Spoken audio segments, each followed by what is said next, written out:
Alrighty, Chef Buck here, and today we're going to bake up some biscotti, which is an Italian style biscuit. It's a twice baked biscuit, great for coffee and hot tea. And this is an almond biscotti, so we're going to put a lot of almond in there, 1 cup sliced. First things first, we're going to put them out on a baking pan, slide it in the oven, and toast these almonds up. Watch them like a hawk so they don't get burned, and once they're toasted, nice and warm and golden, pull them out. We'll set them aside and let them cool down. And while that's happening, we'll throw together our dry ingredients. A couple of cups of all-purpose flour, add 3/4 a cup of sugar. Then we're going to put in a little bit of baking powder and a little bit of salt, and we'll go ahead and get these dry ingredients stirred up, and then we'll set them aside and get to our less dry ingredients. Camera girl had to go into the bedroom in her nightstand drawer and get the rum, and we're going to go ahead and add 2 tablespoons of that rum, and then 2 teaspoons of vanilla extract, but we're not getting to that yet because she's got to take a drink. Look at that.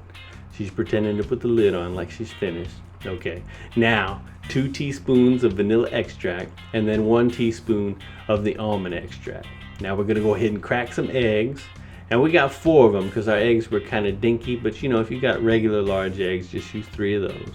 And then we'll pour in our mixture of rum and extract, and we'll go ahead and get that mixed up. If you got just a whisk, just go ahead and whisk it up. But if you love to plug machines in and hear the machine noise, you can go ahead and use this here electric mixer. But basically you just want to get it mixed well, and then you'll add your flour mixture into there. And you don't pour it in all at once, just pour it in a little bit at a time and get it mixed up. But here's a tip. If you do pour it in and you accidentally pour in too much, then just say what the hell and throw the rest of it in there and throw your almonds in there and then go ahead and mix it up. It isn't going to matter, just make sure that you get it all stirred up so that everything's wet, so that all your dry flour mixture is incorporated into this big lumpy dough ball, which is going to be kind of thick, which is good because you don't want it to spread too much when you pour it out on the pan. So get your baking sheet, a little bit of parchment paper, and go ahead and spoon that dough out of your bowl onto this parchment paper. And it's going to spread out, but it shouldn't be so wet that it goes crazy. Now see, it's kind of round, which you don't want, but that's okay because you can take your spoon and you can kind of push it inwards and shape it into a loaf. You want it to be a loaf shape, about 1 inch high.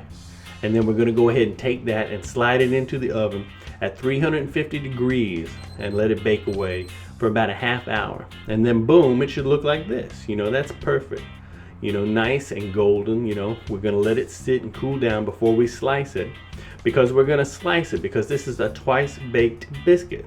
So we're going to get it off of the parchment paper and we're going to slice it into about 1 inch width slices. And this is a big old loaf here. Now this recipe here, you could make 2 loaves if you want smaller biscotti, but I like the big dinosaur, brontosaurus, the kind of biscotti they would eat on the Flintstones. So these are going to be some good sized biscottis. So go ahead and slice these, carefully. And then we'll go ahead, separate them, lay them on their side, and slide them back into the oven.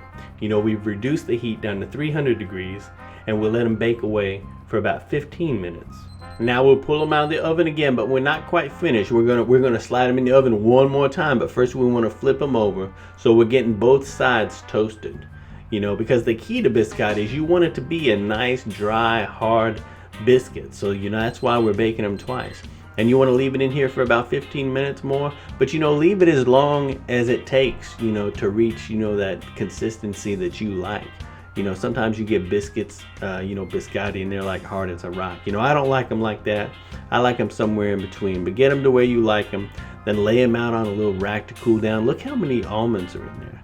Man, these are great with a hot cup of coffee in the morning, or a little hot tea if you're one of those people. But anyway, it's definitely better than that scone recipe I put up the other day. Not better tasting, but I mean, it ain't gonna kill you like those scones, And I ain't saying biscotti is a healthy alternative to the scone either, but it is an alternative. So go ahead and give this biscotti recipe a try.